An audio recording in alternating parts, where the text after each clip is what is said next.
Team USA's women's basketball is facing an unprecedented challenge. With tickets nearly being given away and TV ratings plummeting, the absence of one player has sent shockwaves through the sport. That player? Caitlin Clark. The decision to leave her off the Olympic roster might have cost Team USA more than just fan interest. We're talking a potential $60 million hit in endorsements. Clark's star power is undeniable. She's not just a player, she's a game changer, a ratings magnet, and a marketing goldmine. Her absence from the Olympic team has left a gaping hole that's being felt in empty seats and dwindling viewership. But why was she left off the team in the first place? This isn't just about one player or one tournament. It's about the future of women's basketball on the global stage. Can Team USA afford to prioritize experience over star power? And what does this mean for the sport's growth and marketability? These are the questions we need to answer as we dive into this $60 million absence. The numbers don't lie, and they're painting a bleak picture for Team USA women's basketball. Let's break it down. We're seeing a stark contrast in fan engagement that's impossible to ignore. The upcoming USA versus Germany game? Tickets are going for a measly 24 euros. That's right, less than the cost of a decent meal in Paris. And here's the kicker, there's no assigned seating. It's first come, first served, like we're talking about a local high school game.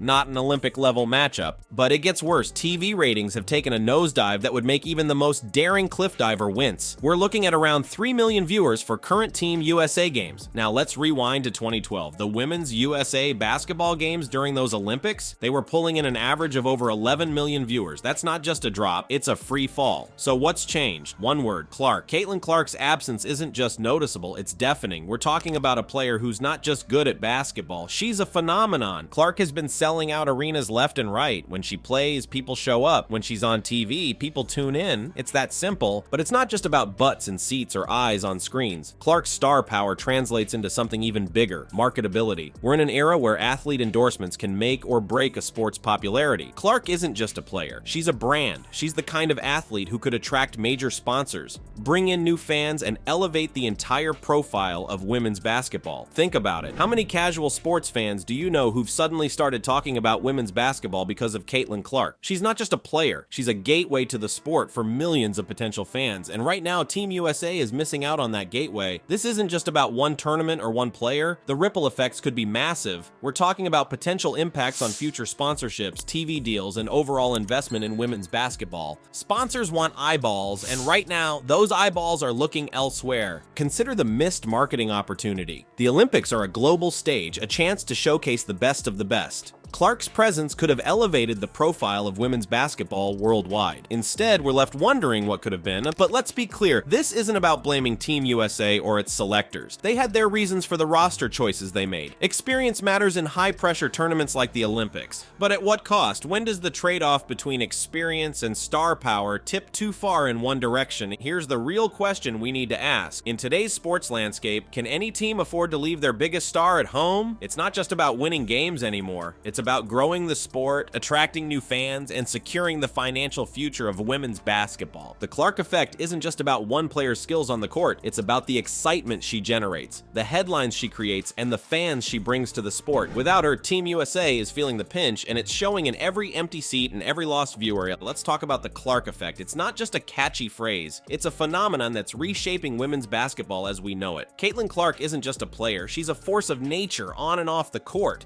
Her impact goes far beyond points scored or assists made. We're talking about a player who's single-handedly changing the game's landscape. Consider this. Clark has consistently sold out arenas during her college career. Nearly every road game was packed to the rafters. That's not just impressive, it's unprecedented. We're seeing attendance numbers that rival some professional men's games, and it's not just die-hard basketball fans showing up. Clark's appeal crosses boundaries, bringing in casual viewers and even those who've never watched a game before. But here's where it gets really interesting. Clark's influence isn't confined to the college game. The WNBA is eagerly anticipating her arrival, and for good reason.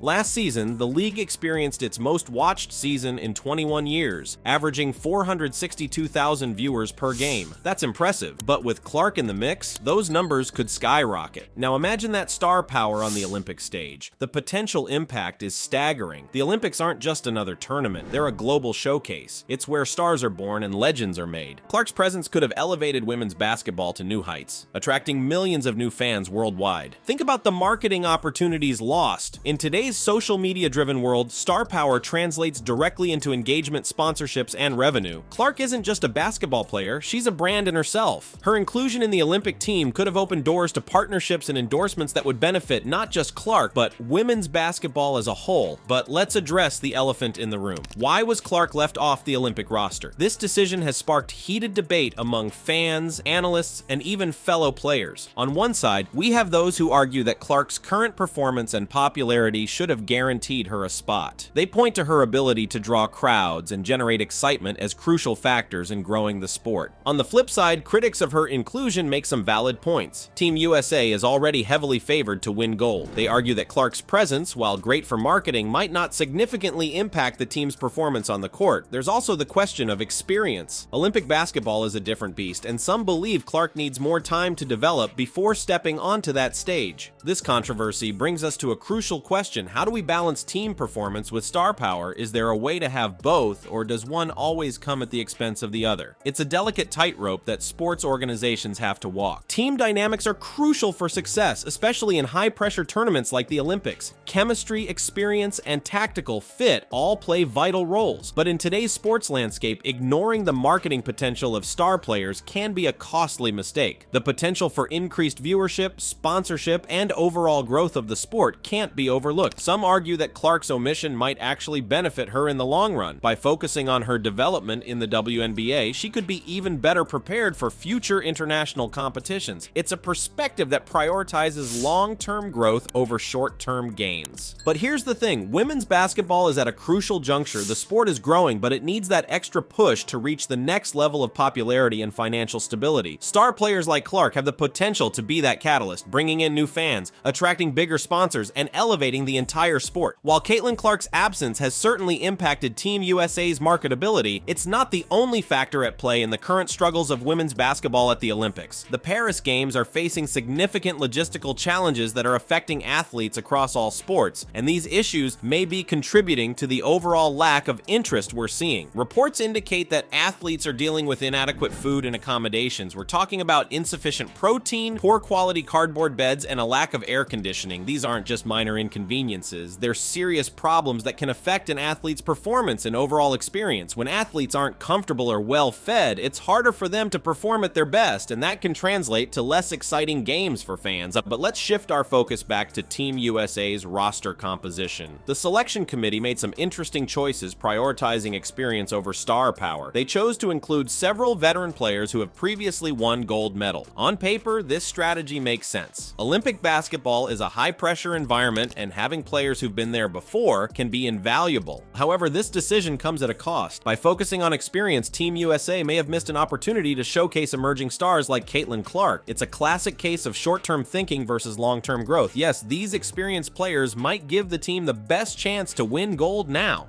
but are they helping to grow the sport and attract new fans? This brings us to a crucial question. What are the long-term consequences of prioritizing team performance over marketing considerations? On one hand, winning is important. Team USA has a reputation to uphold, and gold medals matter. But in today's sports landscape, is winning enough? Consider this. A team full of established veterans might perform well, but they might not capture the public's imagination in the same way that a rising star like Clark could. We're potentially missing out on those viral moments, those highlight reels that get shared across social media and bring new eyes to the sport. There's also the question of fan engagement. Fans love to see new talent emerge on the big stage. It's exciting to watch a young player make their mark on the international scene. By sticking with the tried and true veterans, Team USA might be playing it safe, but they're also potentially missing out on the buzz and excitement that new blood can bring. So is this a commendable strategy or a missed opportunity? It's a tough call. There's certainly value in experience, and no one can fault Team USA for wanting to field the most competitive team possible. But in an era where sports and entertainment are increasingly intertwined, leaving your biggest star at home feels like a risky move. Let's look at how other sports and teams balance star power with team dynamics. Take soccer, for example. The U.S. women's national soccer team has done an excellent job of integrating young stars like Trinity Rodman alongside established veterans like Alex Morgan. This approach allows them to benefit from experience while also generating excitement around new talent. Or consider tennis. The sport has always done a great job of promoting its young stars, even as as they compete against established champions. This creates compelling narratives and keeps fans engaged across generations of players.